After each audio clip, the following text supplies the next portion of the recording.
Office of American Absorption. So we need to be absorbed, do we? We're not American enough yet? Living on Summit Avenue in the city of Newark, in the state of New Jersey. I'm not American enough?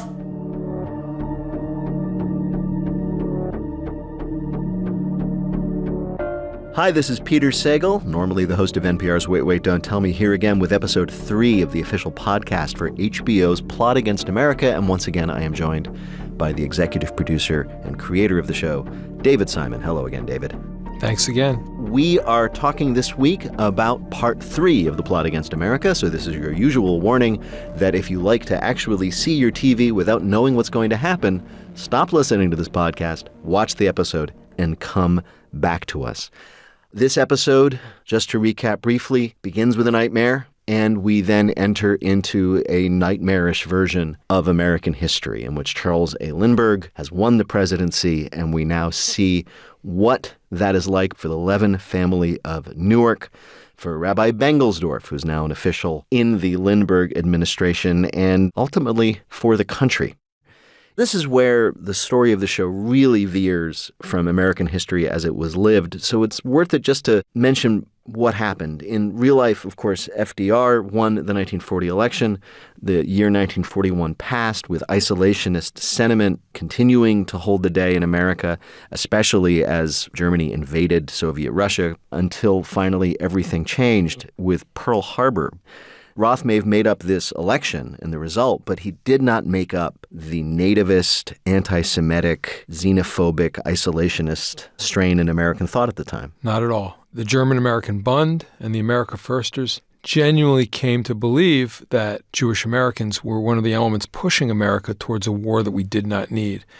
But, it wasn't all racialist and it wasn't all unreasoned. There was a sense that Europe was perpetually at each other's throats, that the First World War had solved nothing, that we were in a new hemisphere and we could maybe fashion our own history independent of the rest of the world. There was a core logic to isolationism that isn't necessarily predisposed to anti-Semitism or fascism, but those were fellow travelers, right? Anti-Semitism and fascism. And in now the version of America in which this TV show is set, Lindbergh is now president and, shall we say, activates all that latent stuff in the American character. And we see almost immediately that it's had an effect because a Jewish cemetery has been vandalized with swastikas and other slogans. And we see Herman and his friend Shepsy there trying to clean it off. And Shepsy is leaving. Herman is like, absolutely not. I am not letting them do this to me. It's my country too, and I'm going to stand up for it myself, which is a brave thing to do. It's where German Jewry found itself in 1932, 1931, 1933, 1934. Right. It's exactly that moment. And you mean just this sense of like, yes, this Nazi regime in Germany has taken over, but it's my country. I'm not going to be driven out. I'm going to... They can't mean everything they say. Right. They have to see that we're Germans. Yeah.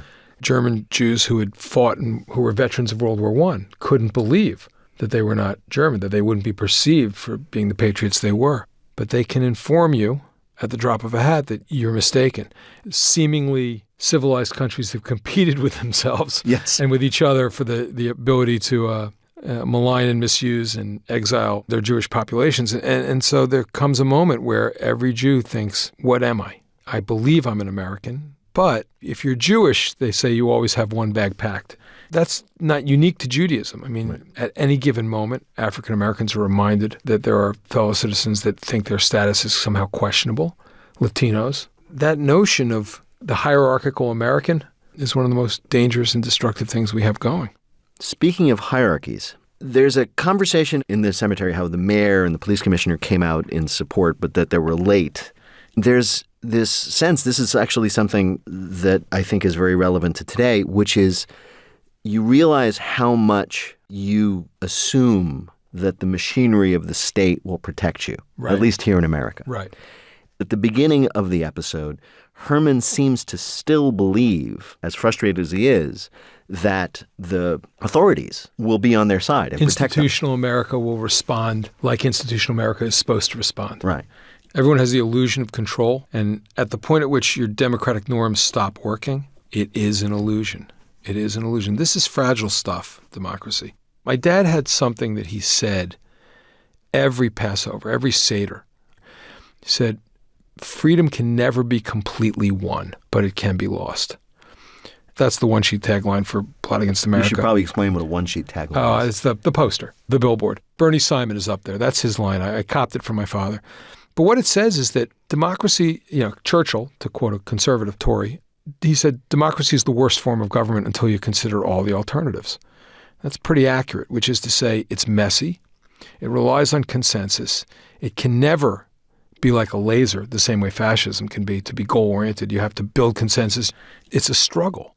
And it's a quotidian struggle. Every day you get up and you try to kill a couple snakes and push the string. And that is not the cleanest or easiest way to govern, but it is the only way to self-govern. So it never feels like it's working completely. It always feels like it has problems. The day never arrives where you say, well, this is the democracy we deserve. Right. It never comes. And every day you're going to feel the same way about it. There's no romantic notion of that. And there's no moment where you cross the goal line and think, well, don't have to worry about this again. On the other hand, the moment you stop doing that and the moment you start convincing yourself that these institutions, your Justice Department, your courts, your education department, that they'll all do what they're supposed to do because they're charged with that, and you can stop engaging in the fight to make your government, that's when you lose it. Alvin goes off to war in this episode. Everything that happens during Alvin's sojourn in the Canadian Army is your creation for the TV show. Yeah. So why was it important to you to show what Alvin went through? I'll be honest, if we'd have had 10 more days of filming and $6 million more in the budget, I might have followed him right up to the commando raid. Right. I might have actually filmed the sequence. As it was, I think it's probably a better notion that happens off screen, the actual combat. But the idea that he represents at the point of conflict, that we see him as a soldier preparing to do battle with fascism, gives the character real resonance, so that when he comes back and he is less than ennobled at all points, we nonetheless see him at the moment of his actual ambition with regard to being an honorable soldier in the fight. There's something about that makes his journey feel much more real. It makes him getting off the train that much more heartbreaking when he comes back. And I feel like showing just enough of it so that you believe he was all in at one point gives the character real resonance. It pays dividends as you go through the piece. There's a scene that begins as something we've seen before, his romance with the girl in a bar. They're going to go off to war. What the hell? But it leads to certainly my favorite scene in the episode, if not one in the whole series, in which Alvin and this woman have a conversation in bed. They don't seem so different. I mean to say, you believe in more or less the same stuff as anybody else. God and all that. I don't believe in God. Then why be Jewish? You make it sound like a choice. Isn't it, in a way? I believe in my father, who was a Jew, and in his father, a Jew, and his father and his father, and all the way back to whatever the hell tribe was wandering around the desert when someone had the bright idea to trim off the end of his prick. So it's about family. Yeah, it's more than that.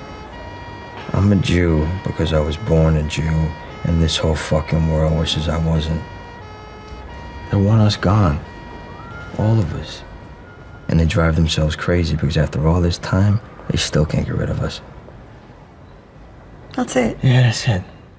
I think I was so grateful because I've never been able to be as articulate about it. Like, well, yes, I don't actually go to synagogue and I don't tend to believe in any of those things, but no, I'm a Jew. If you were raised as a Catholic and then you lose your faith in the Catholic Church, you don't refer to yourself as a Catholic. You refer to yourself maybe as an ex-Catholic or maybe a cradle Catholic. But you're not Catholic anymore because you don't go to church, you don't take Mass, you're not Catholic. It's a matter of theology. Yeah. And there is something about peoplehood that keeps Jews Jews. Yeah. Or it makes you feel guilty if you're an apostate, you really feel not as if you've fallen ideologically away from the faith, but as if you've severed yourself from my grandparents and ancestors put up with everything they put up with, so I could eat bacon. That's it. I don't believe in God. I don't keep kosher. I'm with Spinoza. I don't believe in chosenness. Right. I got off the chosenness trip as soon as I heard about it. Yeah. And I don't believe that any other Jew has to believe in anything to be called Jewish. After the Holocaust, a lot of Jews looking at assimilation and whether or not to identify as Jewish, they said, don't give Hitler any posthumous victories. Don't intermarry. Don't, keep the Jewish people alive. They tried to kill us, raise your kids Jewish, be Jewish. And there's a bravado to that, but there's also something that if you're Jewish, you hear it and you go, okay, it's really hard to exist for any length of time. Certainly as you get further away from the Holocaust, it's hard to exist on a negative. It's hard to be like, I'm Jewish because the world is pissed off at me being Jewish. That can only carry you so far. At a certain point, there has to be some personal affirmation. And you can find those things and not be religious. I mean, there's a whole liberation theology embedded in the Exodus. The guts of the New Testament in terms of addressing your neighbor as yourself is in Isaiah. There's a lot of good righteousness. There's also a lot of misery and xenophobia in the Old Testament. There's, it's a flawed book, but an interesting one. We look forward to your adaptation. My adaptation will only have the good parts and leave out the bad parts, or maybe vice versa. Actually, if I'm working for HBO, but honestly, the examination of what it means to be a Jew, particularly a secular Jew, is something we've all wrestled with.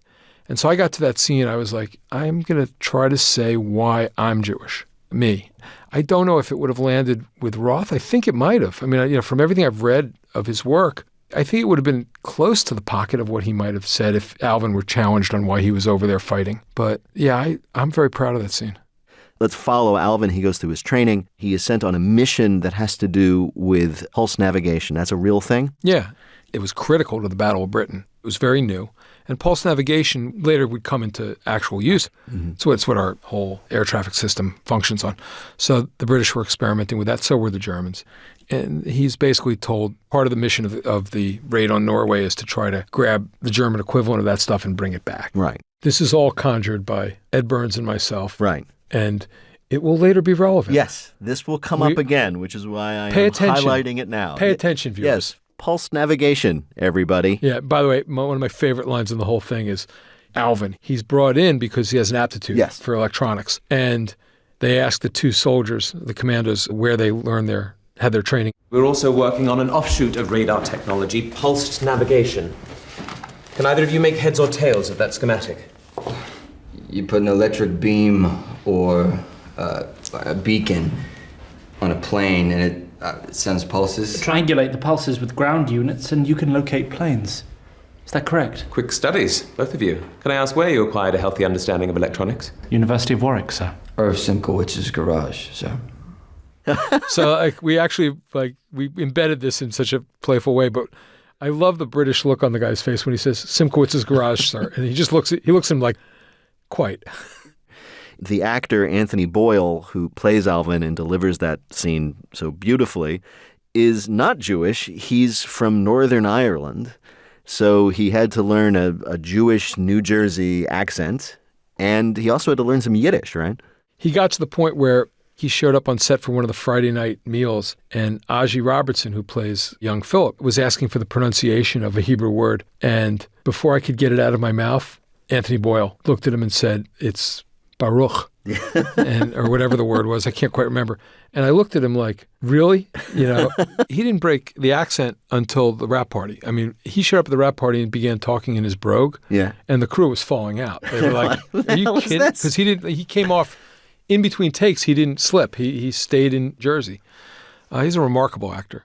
I'm just going to say this. It has nothing to do with this, but nothing will ever come close in my esteem to you having Dominic West in The Wire, who is British, playing a Baltimore cop, faking an English accent. Badly. Yeah. And it's like a double half reverse Sopwith Camel. It's amazing how he does that. Just wanted to say that. And thank God you have looping to back you up, because it's a little bit scary. Yeah. It's a little bit scary. But the truth is, take the better actor. Yes. That's always the rule. Take the better actor. Yeah, and they'll figure it out. That's right. Let's leave Alvin in Europe heading off to his mission, and we'll come home where things continue to get dark as Rabbi Bengelsdorf announces his new program with the extraordinarily creepy yet friendly name of Just Folks. Just Folks. Which is a program to invite Jewish youth to go to the heart of America. And when you look at somebody like that actually creating this program that will take Jewish children away from their families and condition them to be, quote, real Americans, unquote. Does he genuinely believe it's a good idea? I think he does. I think he has convinced himself that the more American, in the classic middle American, heartland, American Gothic, Norman Rockwell version of Americanism, the more Jews can apply themselves to that leitmotif and demonstrate that they are quintessentially American, the better off they will be. Of course, what's going on all around him that he's not attending to is the fact that this is landing on Jews who are not sitting on their porch speaking Yiddish, who are not wearing 17th century frocks and payas. Yes. They're assimilating as fast as every other immigrant group assimilates. Right. Maybe in some ways faster. They're not disadvantaged by the color of their skin. It's like they got everything going for them, and they're seizing it, and they're becoming, some of them are becoming Abe Steinheims, some are becoming Herman Levins, but they are becoming Americans so fast it makes your head spin. And yet he has embraced this idea that there's some Americanism beyond that. Yeah. Like Moses, he's going to lead them to that. It's weirdly messianic, and it basically leads to a point of almost self-loathing. Right. Of, I'm going to shave so much more of this stuff off that pretty soon you won't be able to tell the Jews from the non-Jews. That's the melting pot to the point where you're actually melting human beings down into nothingness. One of the things that's amazing to think about, especially when you're talking about Bengelsdorf and his motivation, is he may say to himself, well, this is a wonderful, benevolent, benign way to solve this problem. But what do you mean, this problem? This problem. Why, exactly. why is there an assumption that there's a problem here? That simply buying into that, this idea that the Jews need to understand what America really is in and of itself a kind of horror. Yeah. Let's check in with Evelyn, who seems to be enjoying her new life as Rabbi Bengelsdorf's assistant, heading up the New Jersey office of Just Folks. And I won't know if enjoying is the right word, but certainly experiencing the pleasure of being his consort. What those two actors gave us and what we had the opportunity to do was to graft in a genuinely affectionate love between the two. Yeah. There's a grounding in something quite genuine that the book never can give you, because all that the Levin family experiences from externally, from what they're experiencing in terms of Evelyn's engagement with the rabbi, is opportunism. It's political opportunism and opportunism on Evelyn's behalf, because she's finally got her hooks into a man to marry and a macher at that. Yes. So it feels as if they're very shallow, because their ambitions are so belligerent to the existence of the Levins and other people who are trying to get through this moment that it doesn't grant them any possibility that they might themselves be tragic. And the thing I think we were able to deliver on the part of a lot of these characters that are outside of young Philip's view in the book of his narration is they have interior lives, and maybe they're a little more equivocal, maybe they're a little more human than Philip's version of them. And in some ways you're seeing the genuine affection that Evelyn has for this man and him for her, juxtaposed against the politics and the damage done, which makes the characters a lot more interesting. Yeah, I think Rabbi Bengelsdorf's affection for Evelyn is genuine. It's not just an older man acquiring some attractive young eye candy. I think he's genuinely needy in a human way, and she fulfills that need. And I think, obviously, for her, a caring, fatherly guy who provides her position and that life. So we've talked about Rabbi Bengelsdorf's motivation for starting Just Folks. Evelyn seems to be going along with it. It gives her a place to go. It gives her work to do. It gives her a purpose. But I have to say, personally, that scene set in the Just Folks office, where we enter and there are all these people who are distinctly not Jewish wandering around and, with their papers and their folders and their typing and their typewriters and adding with their adding machines. And in a weird way, seeing Winona Ryder come out in the middle of it, this small, dark-haired person in the midst of these tall Aryans, was equally spooky. It was like, who are these people? Right. Few and far between were the number of Jews that would take that civil service job, so she stands as in stark relief. Yeah, and look at all the people who would take these jobs and are just doing their jobs, Right. There was something so creepy about the banality of that evil. The bureaucracy. The bureaucracy of it. Right. This machinery of picking up children and moving them away. And it begins with something that feels as if it could be benign. You're going to go learn what it is to milk a cow. Right. There's a little bit of that. Sounds pretty good. We've all had field trips to the farm. Yeah. So it begins with that, but of course It's a 6-hour miniseries. Yes. But I had, to have two actors who are playing all of their heart into the character, even though the characters on the page exist as antagonists to the Levin family in the book, by letting them breathe a little bit, John and Winona gave us the opportunity to really deepen the tragedy. There's that great scene which juxtaposes two things as they're about to enter into this fancy party. And they talk about the fact that Henry Ford will be there. He hates Jews. Everyone knows it. He does. And yet he will be entirely polite when you meet him. Do you know why? Because you have the presidency here. And the president is not, despite what others say, a Jew hater. So Mr. Ford will behave. And you see exactly what Bengelsdorf's position is. He's like, this is how I'm going to protect myself and presumably my people by having that close connection to power. Right.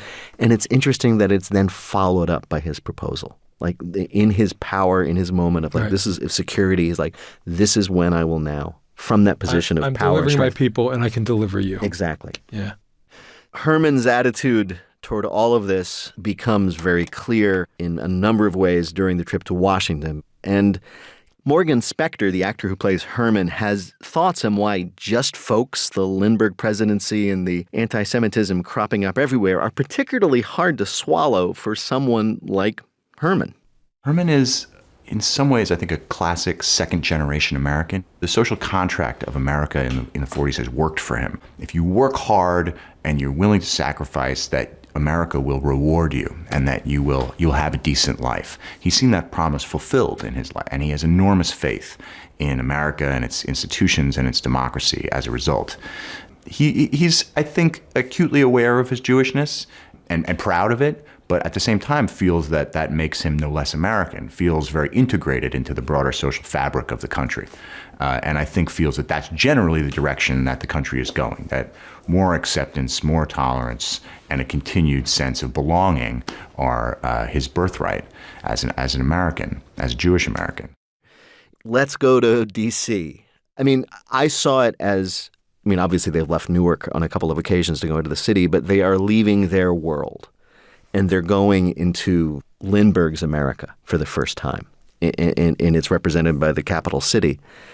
It turns out that the world is actually turning as dark as they thought. I was just saying, Mr. Taylor, it is the damnedest thing what this country does to its great men. Well, thank goodness for Lindbergh. Compare Lincoln to Lindbergh?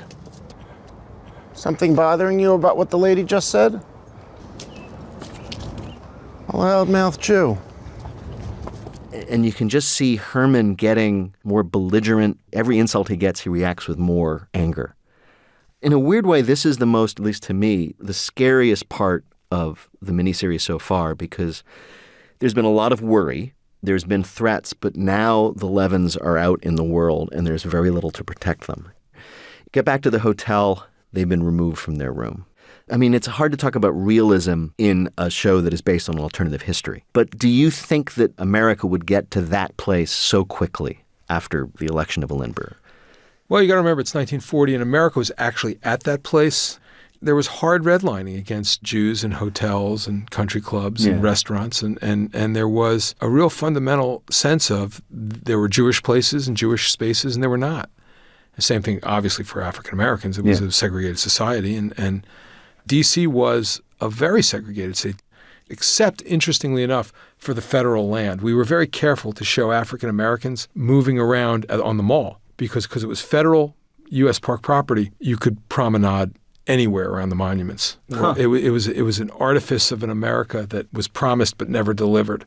I had no idea that was the case. Oh, in the 40s, black families would go picnic in Haynes Point beside white families, and it was an integrated environment. It's fascinating what existed in the middle of a town that was incredibly Southern. Right. So we have to transport ourselves back to an America that really was drawing those lines and doing so legally. There was, I don't want you here, and I'm the manager, and get out. Right. And that was perfectly legal. And so there were hotels. If you were Jewish, there were places you could stay. Yeah. And there was places you wouldn't dare stay. There were places you could make reservations to eat, and there were places you wouldn't dare. And then you graft on the idea of Lindbergh has now empowered people to act on their worst impulses. Yeah. There's actually a line in the miniseries where someone says, now these people have permission. there's this sense, and again, there's some resonance, I think, in what's going on today, that there are a lot of people walking around with these feelings, thoughts, actions they want to take, but they can't because there's a sense of they're socially unacceptable. Right. Certain things you can't do anymore in polite society.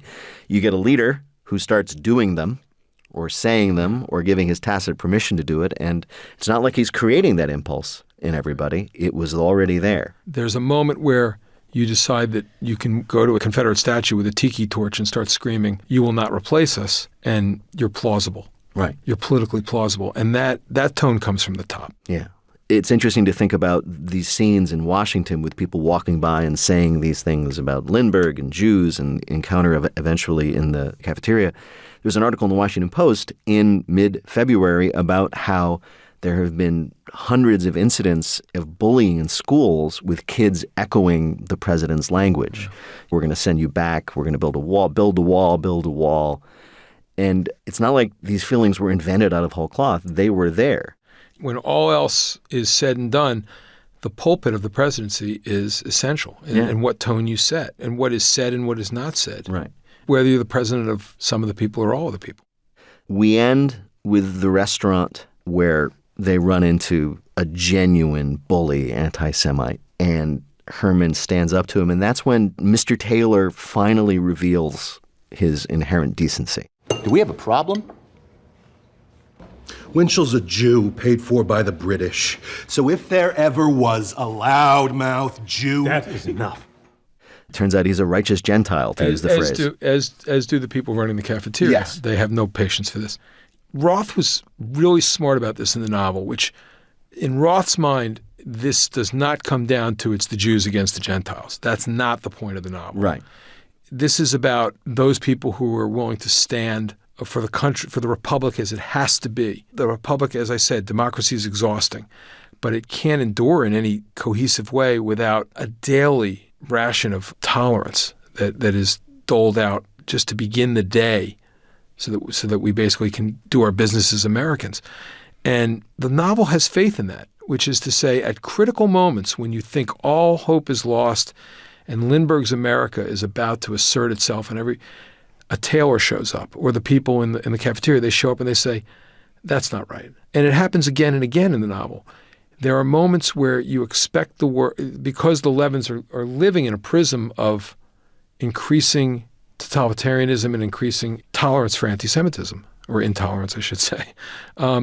Because that's what they're experiencing, you start to expect the worst from Americans who are Gentiles. Roth was careful to place the totems of real Americanism right where they needed to be in the book, so that when you start thinking they're all Nazis and they're all no, that's not America's actually fighting for its soul, right? And it is right now too. The book's not about Lindbergh. The verdict on whether or not Lindbergh was a good guy or not, or what damage he might have done if he was president, is unimportant. What could have happened to the Jews in 1940 in America is unimportant. Whatever happened, happened. The book exists. The reason HBO spends the money to do it, the reason I'm spent 2 years doing it, is it's an allegory for now. Yeah. It's about tolerance. The allegory is who are the vulnerable cohorts now, who is being used as grist to deliver fear so that we can have the politics we're having now, so that people can take power and use politics. Which people are vulnerable now and how are they being treated? And where does everybody stand on the continuum of what do you say and what do you do, and what's your responsibility as a citizen of a republic? Yeah. And that, at every moment in the book, Roth examines it. He holds up Taylor. He holds up Alvin. He holds up Bengelsdorf. And he says, what did you do and when did you do it? Right. And why? And will the verdict on you will it be benign or will you be held in low regard? Taylor's example for Herman is so powerful that he ends up standing up and starts singing. Oh, the moonlight's fair tonight along the Wabash. From the fields there comes the breath of new mown hay. He puts on that little show. It's almost as if you're going to notice me. Fine, notice me. Ostensibly, it's a love sonnet to his wife in a way, but he unabashedly sings it for the cafeteria. It's such a piece of Americanism. It's so rooted in American culture to sing on the banks of the Wabash. Yeah. This Jewish man standing there and delivering it over the shoulder of this belligerent anti-Semite. Right.